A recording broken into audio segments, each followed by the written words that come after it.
Neizmerna je riznica svetog vladike Nikolaja. Ovaj najveći Srbin posle Svetog Save, kako ga je zvao otac Justin Ćelijski, ostavio je za sebe ostavštinu od koje bismo još jako dugo mogli da živimo, samo kad bismo imali one pameti na koju nas je molio da imamo vladika Nikolaj, koji je govorio: krajnje je vreme da se vratimo Bogu i sebi, da nas ne bi pokrila jeziva tama tuđinska sa lepim imenom i šarenom odećom. Iz ostavštine vladike Nikolaja, iz različitih njegovih tekstova i konteksta, Catena Mundi je za vas pripremila izvanredno izdanje koje se zove Moja Rusija i tiče se odnosa vladike Nikolaja prema Rusiji, ruskoj istoriji, ruskom narodu i svemu onome što nas je vekovima vezivalo. Za vreme Drugog svjetskog rata vladika Nikolaj je pod nemačkom stražom bio prvo u manastiru Žiči, pa u manastiru Ljubostinji, pa su ga 1943. sa patrijarhom Gavrilom odveli u mnogo teže uslove u manastir Vojlovica, onda su ga odveli u Dachau, pa iz Dachau u Beč i dalje, sve do oslobođenja, ali dok je bio u manastiru Vojlovici, s njim su između ostalih bili i budući episkop žički Vasilije Kostić i njegov sinovac Jovan Velimirović, koji je tada bio civil, dok je Vasilije bio jeromonah, i taj Jovan Velimirović kasnije postaje vladika Šabačko-Valjevski, izuzetan pravoslavni episkop, pravi nasljednik svoga divnog i svetoga strica. Jovan Velimirović je ostavio beleške o Nikolaju pod nemačkom stražom i evo jedne od tih beležaka koja nas je nadahnula da radimo na tome da u Kateni objavimo knjigu Moja Rusija vladike Nikolaja. Svakodnevno smo, kaže Jovan Velimirović i Novac Nikolajev, čitali Novo vreme, a najviše su nas zanimali izveštaji iz Ruskog fronta. Naravno da su nemački izveštaji bili doterivani kako njima odgovara, ali se iz takvih izveštaja vidjelo da Nemci gube i da se naglo povlače. Obično pred ručak dođe patrijarh i vladika Nikolaj u Vasilijevu sobu, sednu i onda se počne dnevni komentar stanja na ratištu i crta se front na mapi. Vasilije je bio najrevnosniji u obeležavanju linije fronta. Čim bi Rusi ma gde napredovali, vladika Nikolaj je govorio: ide ruja ko oluja. Prekrstio u 3 velika saveznička predsjednika, Staljina u Čelikovića, Roosevelta u Ružičića, a Churchilla u Crkvenjakovića. Mi smo se zaista radovali uspesima Rusa kao svojim uspesima, jer na kraju krajeva u njihovoj pobedi mi smo vidjeli, ako ništa drugo, a ono kraj našem zatvoru i čamovanju u Vojlovici. Takvo je raspoloženje bilo kod svih nas u Vojlovici. Kada su Rusi potisli Nemce duboko u Ukrajinu prema rumunskoj granici, počeli su se pomalo osjećati ruski apetiti. Tad je vladika Nikolaj jednog dana rekao: bojim se da se Rusi neće znati umeriti na kraju rata i projaviti suviše velike apetite i time razdražiti Ameriku. A nije dobro imati Ameriku kao neprijatelja. Ovaj rat je samo trka za baze za novi rat, a novi rat bit će za Aziju. Kad ovo danas gledamo, zar to nije to? Zar to nije konačni rat za Evroaziju? I još kaže Jovan Velimirović: da li ove reči Nikolaja ne dobijaju danas opravdanje u događajima koji se odigravaju u Aziji? Da li zapravo ove riječi vladike Nikolaja nemaju proročansku notu? Ja sam se ovih reči uvek sećao kad god iskrsne neka kriza u Aziji.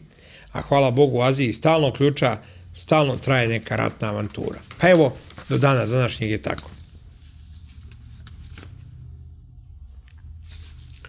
Vladika Nikolaj je verovao u Rusiju. Čak i ono najstrašnije vreme kada je komunističko bezbožje ukinulo samo ime Rusije po proroštvu svetog Jovana Kronštatskog. Sveti Jovan Kronštatski, veliki pravednik i svetitelj ruski sveštenik, pravednik koji je u Petrogradu činio ogromna čuda, pre 1908. kada se upokojio, rekao je: ako u Rusiji padne hrišćanska monarhija, ako budu svrgli cara, nestaće i samo ime Rusije. I zaista tako se i desilo. Rusija je prestala da bude Rusija i postala Savez sovjetskih socijalističkih republika. I u to vreme Nikolaj nije zaboravio svoju veru u Rusiju.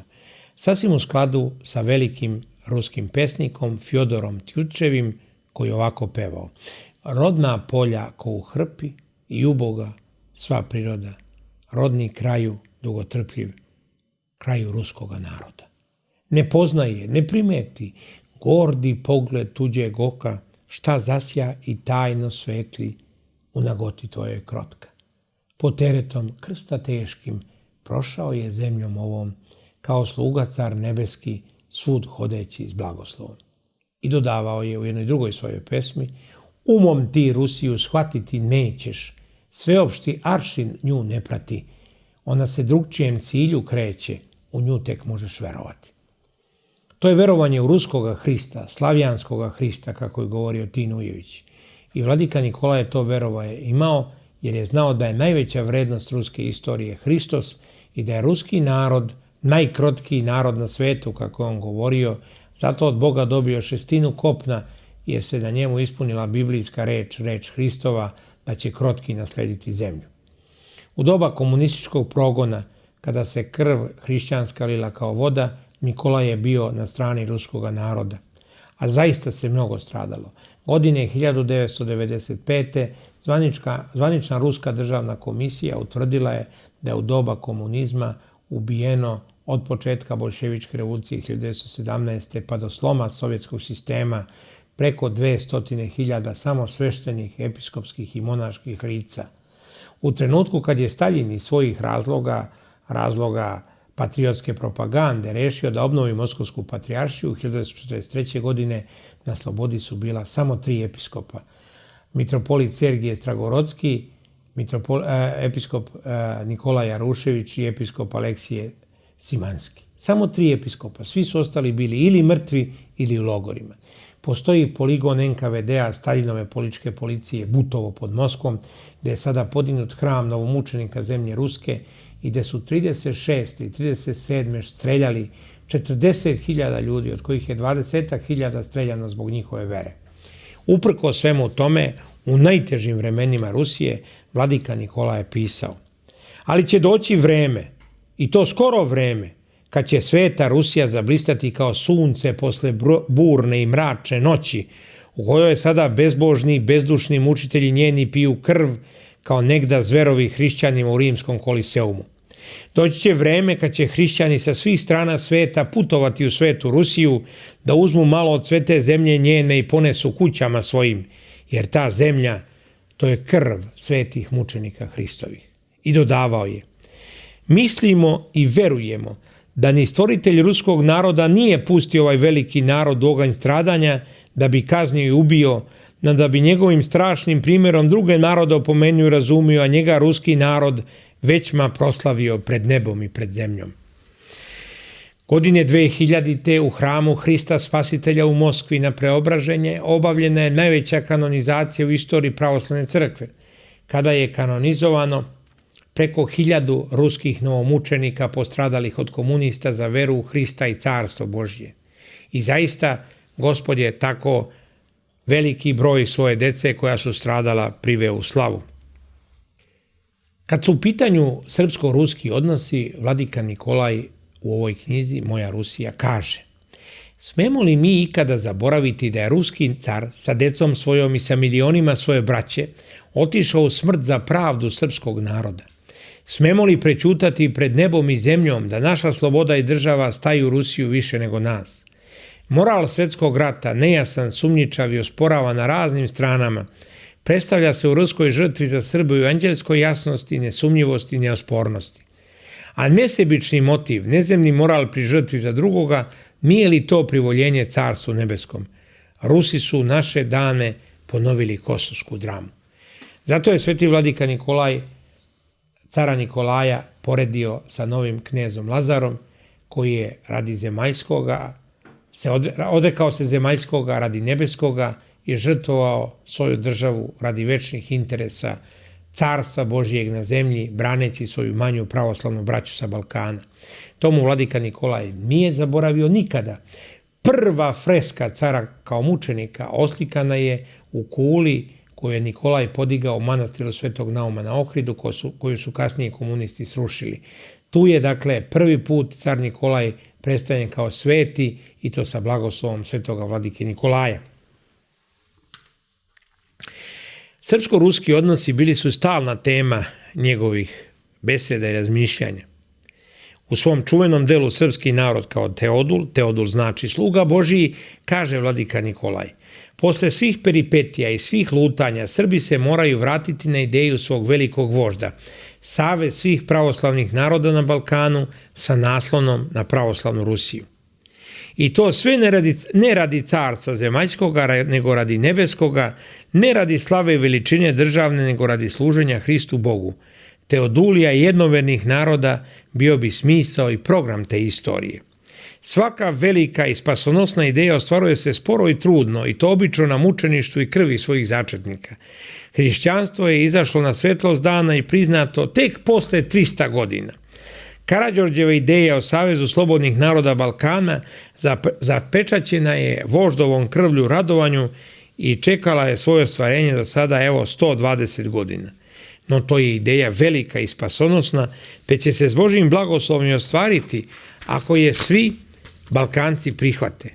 Rečeno je srpskom poslovicom da na mrzanu kuća ostaje, a u ruskim narodnim pričama uvek je prezreni glup Ivanuška na kraju morao spasavati svoju braću koja su se pravila pametnije od njega. Tako će pravoslavni Sloveni sa ostalim pravoslavnim narodima kao mrzani prezreni Ivanuška spasavati obe hemisfere sveta, istok i zapad. Kakvim programom? Da li nasiljem, osvajanjem, gordošću, sebičnošću, papežnom teokratijom, svetskom autokratijom, vašarskom demokratijom? Ne, nikako, nego Teodulijom, svagdašnjim programom srpskog naroda. A Teodolija znači služenje Bogu i bližnjima. U besedama iz ostavštine koje još nisu bile objavljivane, tek nedavno su se pojavile, neke od njih, ima još mnogo toga što treba objaviti, vladika Nikolaj ima zapis pod naslovom Rusija i Srbija. To je zaista proročki zapis, jer je u to vreme postojao samo Sovjetski savez pod vlašću komunizma. Citiram vladiku Nikolaja: "Sadašnja Rusija, ispunjena bogozaboravom i učena u mrak, ne može kazati novo slovo Dostojevskog. Sve dok se ne obuče svetlošću Hristovom iznutra i ne odene u bračno odelo, sad je u bludnom odelu. Zato će prvo mala Srbija Soko da pišteći frulom objavi novo slovo, a buduća Rusija medveda zamumla i zahuči to isto slovo. Soko i medved, frula i talambas, i u starom vremenu Srbija je prva primila hrišćanstvo pa Rusija. I Srbi su pomagali Rusiju da ojača, krmčije, mitropoliti, monasi, živopisci, umetnici, činovnici, diplomati, vojskovođe pa vojske u Crnoj Gori i Srbiji, sve je to pomagalo Rusiji da ojača. Varnica neće doći iz Rusije, ona je velika baklja koja će se zapaliti iz varnice iz daleka." Tako kaže Nikolaj, kraj citata. U jednom svom intervjuu veliki ruski pisac Aleksandar Solženjicin rekao je sljedeće: "Do 1999. ruski narod se zanosio da će i sam postati deo zapadne civilizacije. Tada je došlo bombardovanje Srbije i Crne Gore i stradanje srpskog naroda. Od tog trenutka nijedan pravi Rus nema iluzije o zapadu i od tog trenutka počinje novo buđenje Rusije, koje se danas na strašnim i krvavim poljima Ukrajine jasno vidi. Pisnuo je Soko srpski i ruski medved je to čuo i uslišio i počela je borba za novi, pravedniji, multipolarni svet, koja ako se ne završi ruskom pobedom, završit će se privremenim trijumfom zla, Antihrista, posljednjeg lažnog Mesije u zlu ujedinjenog čovečanstva." Knjiga Moja Rusija sastoji se od niza tekstova koje je vladika Nikolaj pisao raznim godinama i raznim povodima. Prva stvar je od velikog kneza do cara mučenika, beseda o svetom Vladimiru, krstitelju Rusije. To je beseda o Vladimiru Suncu Jarkom, Vladimiru Rurikoviću, koji je 988. godine krstio Rusiju u Kijevu kada su oboreni idoli lažnih slovenskih bogova na čelu sa Perunom i kada je hrišćanstvo zablistalo. Kako se knez Vladimir opredelio, govorili smo često, ali nije loše ponoviti. On je poslao svoje misionare, to jest svedoke u razne krajeve onovremenog sveta da vide koja je vera najbolja. Bili su na zapadu, bili su na istoku. Oni koji su mu došli iz Carigrada, koji su bili na liturgiji u hramu Svete Sofije, rekli su mu: "Kneže, mi kada smo bili u hramu Svete Sofije, mi kao da smo na nebu bili. Takva je tamo lepota da je nigdje na svetu nema." I upravo zbog te lepote, za koje je Dostojevski govorio da će spasiti svet, knez Vladimir opredelio se za pravoslavnu veru. On koji je bio surovi gonitelj ubica svoje braće, on koji je imao čitav harem žena, On koji se nemilosrdno obračunavao sa svim svojim političkim protivnicima i vodio krvave i strašne borbe protiv neprijatelja, od vuka postaje jagnje. Potpuno se preobražava i vladika Nikolaj njegovo preobraženje i promjenu u hrišćanina navodi kao pravi primjer kolika je sila Hristova i kako čovjek može da počne iz početka samo ako se okrene Gospodu Isusu Hristu. Vladika Nikolaj u toj svojoj sjajnoj besedi različite periode Vladimirovog života poredi sa različitim periodima ruske istorije. Da bi došao do cara Nikolaja koji se žrtvovao za srpski narod, ne treba zaboraviti da je car Nikolaj sa svojom porodicom posljednju noć pre nego što su ih streljali proveo moleći se pred ikonom, pred kopijom ikone Majke Božje Trojeručice, a dobio je na dan svoga krunisanja od jedne Srpkinje dobrotvorke koja podigla hram Svetoga Nikole na Novom groblju u Beogradu, jedan krst drveni optočen zlatom, srebrom i dragim kamenjem koja je otkupila od jedne muslimanske porodice sa Kosova i koji se po predanju pripisivao svetome knezu Lazaru. Tako su se spojila ruska i srpska istorija i posljednji ruski car je kod sebe imao krst za koji se verovalo da je ga Lazar nosio u bici na Kosovu. U poglavlju Rusija, dom presvete Bogorodice, vladika Nikolaj se bavi pitanjem, a to mu je pitanje postavila jedna Srpkinja, on je odgovorio u misionarskim pismima, zašto Rusi toliko poštuju presvetu Bogorodicu. Kaže Nikolaj, i ostali pravoslavni narodi mnogo poštuju Majku Božju, jer ona rodila spasitelja sveta, ali Rusima je mnogo puta u istoriji pomogla Majka Božja. Ona je recimo oterla Tamerlana od zidina Moskve i do dana današnjeg njene čudotvorne ikone poput Kazanske i Donske predstavljaju ikone zaštitnice ruske zemlje. Iguman zemlje Ruske bio je sveti Sergij Radonješki, o kome također piše vladika Nikolaj, a tu su i pouke ruskih svetitelja, svetog Pafnutija, Maksima Jurodivog, Evdokije svete, Polikarpa, svetog Avramija, svetog Savatija, Dimitrija Rostovskog, Tihona Zadanskog, starca Nazarija i tako dalje. Naravno, tu su i veliki ruski svetitelji, sveti Serafim Sarovski i sveti Ivan Kronštatski. Sveti Serafim Sarovski, koji je bio udostojen da mu se Majka Božja 12 puta javila za života, koji je podigao čuveni Divijevski manastir, za koji se kaže, i sam sveti Serafim je to prorokovao, da ni Antihrist neće uspjeti da ga osvoji kad dođe na vlast. I sveti Ivan Kronštatski, koji je svojim čudima, poput čuda svetoga Nikole, pokazao da je pravoslavna vera uvek ista, da nije to bilo samo u 4. veku doba svetog Nikolaja, nego da je to bilo moguće i krajem 19. i početkom 20. veka.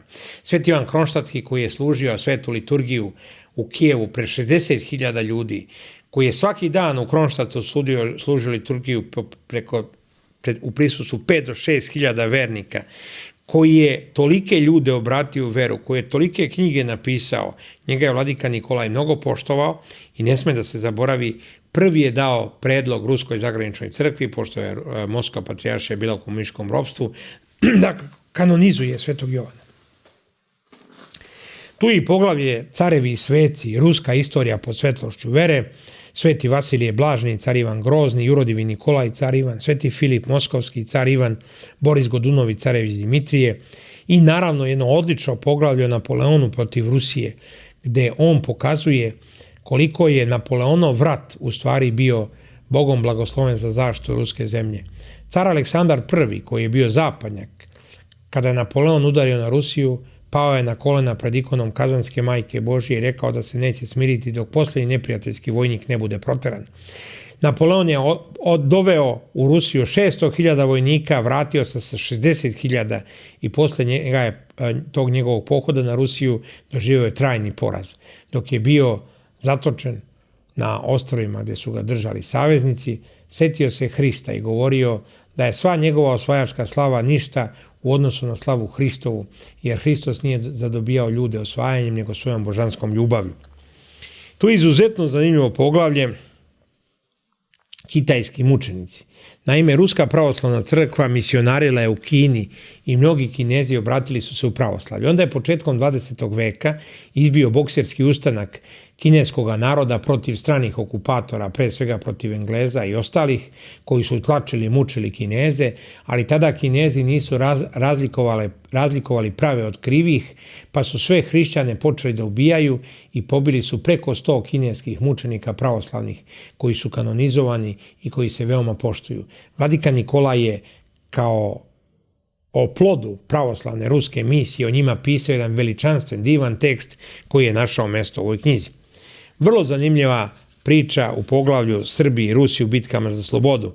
Prvi put objavljujemo doktorat Vladike Nikolaja iz istorije, Sveti Petar Cetinski između Rusa i Francuza, bitke za Boku u doba Napoleona. Kako je to veliki Sveti Petar Cetinski, pobednik nad Mahmud Pašom Bušatlijom, trukao francuske trupe maršala Marmona, boreći se u tom trenutku kao ruski saveznik na ruskoj strani, dok je trajao taj veliki rat koji je Napoleona slomio. Izvanredan tekst, napisan u mladosti Vladike Nikolaja, do dana današnjega aktuelan, a pogotovo u svetlosti činjenice da je Crna Gora ušla u NATO i odrekla se svog vekovnog savezništva sa Rusijom. Tu su i pismo o Rusiji, ropstvu i znanstvu, jednom ruskom veteranu koji plače nad raspetom domovinom, nepravoslavnom svešteniku koji pita zašto Bog kažnjava Rusiju, jednom slovenofilu koji pita zašto komunistička Sovjetija gladuje, iako tvrde da je kod njih progres, da Rusija nikad nije tako gladovala do kad su komunisti došli na vlast, pa onda jednom pravoslavnom Slovencu šta se dešava sa progonima crkve u Rusiji. Tu je i sećanje jednog divnog ruskog monaha koji se upokojio u manastiru Žiči Haritona. U poglavlju Pravoslavlje, slovenstvo i zapad nalaze se tekstovi Religiozni duh Slovena, Moleban za Rusiju u Londonu i Isus Hristos, car Slovena. Celokupno pravoslavno slovenstvo se oslanja na Rusiju i gleda u njoj, ono što je rekao, kao što sam već rekao, Tin Ujević, ruskoga Hrista, slavljanskoga Hrista. Ruska i zapadna misao donosi dva teksta. O Carlyleovoj i Tolstojevoj teoriji istorije. Thomas Carlyle, to je čuveni engleski filozof, koji je verovao da istoriju stvaraju heroji, geniji, za razliku od Tolstoja koji je čvrsto verovao da istoriju stvaraju svi ljudi. I izvanredan mladalački tekst Vladike Nikolaja na tu temu, kao i njegov klasični, nezaboravni tekst iz 1912. Niče i Dostojevski, gde on sa savršenim poznavanjem obe filosofije pokazuje da možemo poštovati filozofa koji je napisao knjigu Tako je govorio Zaratustra, koji je govorio o nadčoveku, jer i on je bio tragičan, gord, plemenit, ali i naravno slomljen i skrhan svojim antihrišćanskim bogoborstvom. Ali kada bude došlo do odsudnog časa, a taj odsudni čas je nastupio za 2 godine u Prvom svetskom ratu, mi moramo stati na stranu Dostojevskovog svečoveka protiv zapadnog nadčoveka koji se pokazuje kao zver sa veselim trbuhom, kao onaj s one strane dobra i zla, to je kao nečovek. Nadčovek je nečovek, a svečovek je bogočovek Isus Hristos, Bog slovenskih očajnika, kako ga je zvao otac Justin Popović, kome je održao čuvenu besedu puškinsku Dostojevski, pozivajući se na rusko svečoveštvo kao glavnu rusku hristolikost. Izvanredno poglavlje Vladika Nikolaj i 2 ruska sveca govori o odnosima Vladike Nikolaja sa Svetim Siluanom Atonskim i Svetim Jovanom Šangajskim. Sveti Siluan Atonski, prost seljak iz Tambovske gubernije, došao je na Svetu Goru. Nikad nije primio jeromonaštvo, nikad nije bio sveštenik, bio je čovjek krupan, snažan, nosio je ogromne džakove jer je radio kao mlinar u manastirskoj vodenici, ali bio je čovjek ogromnog smirenja i mudrosti, čovjek od koga su se poučavali toliki i toliki, o kome je njegov učenik, starac Sofronije, posle Drugog svjetskog rata objavio knjigu Starac Siluan, koja je ogroman broj ljudi na zapadu obratilo veru. Recimo, ja sam upoznao na Svetoj Gori 90-ih jednog pravoslavnog Nemca, monaha oca Pantelejmona, koji je bio veoma ugledan nemački lekar i koji je posle čitanja knjige o starcu Siluanu sve napustio i otišao i zamonašio se. I bio monah u jednoj našoj keliji na pristaništu Jovanjica, redovno dolazio u manastir Hilandar na službe i divno, veličanstveno pevao na crkvenom slovenskom. To dejstvo starca Siloama bilo je dejstvo i na vladiku Nikolaja. Nikolaj je pisao odmah pošto se Siloan upokojio da je on sveti čovek, a i kasnije je napisao u knjizi Starac Siloan izvanredan prikaz. Istovremeno, starac Siloan je mnogo voleo vladiku Nikolaja. On je u svojim zapisima ostavio belešku, došao je sveti vladika Nikolaj i doneo nam mnoštvo radosti. I zapisao je kako je prisustvovao liturgiji na kojoj je vladiku Nikolaja video kako služi u božanskoj svetlosti koja ga okruživala kao što je okruživala i sveti presto. Drugo veliko svetačko prijateljstvo bilo je prijateljstvo svetog Jovana Šangajskog, čudotvorca i vladike Nikolaja. Mladi Jovan Maksimović, po svemu sudeći poreklom od Srba izbeglica koji su se na Ukrajini i u Harkovu našli posle pada despotovine u 15. veku, došao je u Srbiju i prvo bio prodavac novina, zatim upisao Bogoslovski fakultet, zatim se zamonašio u Miljkovom manastiru kod čuvenog optinskog starca Amvrosija Kurganova, zatim bio profesor u Bitoljskoj bogosloviji i kada je vladika Nikolaj bio episkop ohridsko-bitoljski i već tada uzeo na sebe najveći mogući podvig da niskad ne spavao u postelji, spavao ili kad zaspi klečeći na molitvi ili u stolici, neprestano posećivao bolesnike i isceljivao i bio najomiljeniji profesor bitoljske bogoslovije, a još onda je vladika Nikolaj znao da je on sveti čovek i njihovo prijateljstvo se nastavilo i posle Drugog svjetskog rata, što se ovde izvanredno vidi. Najlepše reči Nikolajeve o još živom arhijepiskopu Jovanu Maksimoviću, on se upokojio 10 godina posle vladike Nikolaja, ali divna beseda svetog Jovana Šangajskog o vladiki Nikolaju, koga on naziva novim Grigorijem Bogoslovom, jednim od najvećih svetaca u novijoj istoriji pravoslavne crkve.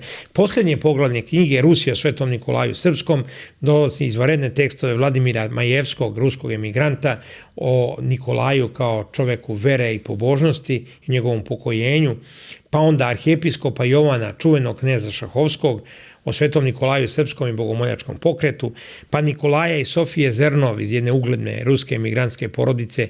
Nikolaj će kasnije biti profesor jednog sjajnog engleskog univerziteta. Oba su uspomene o Nikolaju i njegovim bogomoljcima, a Sofija Zernov se srela s Nikolajem posle njegovog boravka u Dachau kada je bio oslobođen i kada ga je pitala kako je bilo u Dachau. Dachau je bilo strašno, rekao je Nikolaj. Stalno sam molio Boga da me uzme, ali kad se uznesem, kad osjećam da me uzima, ja kažem još nisam spreman, vrati me dole. I dao bih sav ostatak svog života za nekoliko trenutaka provedenih u Dachau, jer sam tamo bio sa Hristom. Tu je i protojerej Aleksandar Šmeman, poznati teolog, koji je vladiku Nikolaja nazvao najeminentnijim episkopom 20. veka, savremenici protojerej Andrej Tkačov i Valentin Katasonov, Tkačov čuveni propovednik, Katasonov čuveni ekonomista i filosof koji je napisao i celu knjigu o delu vladike Nikolaja i na kraju molitva vladike Nikolaja za ruski narod.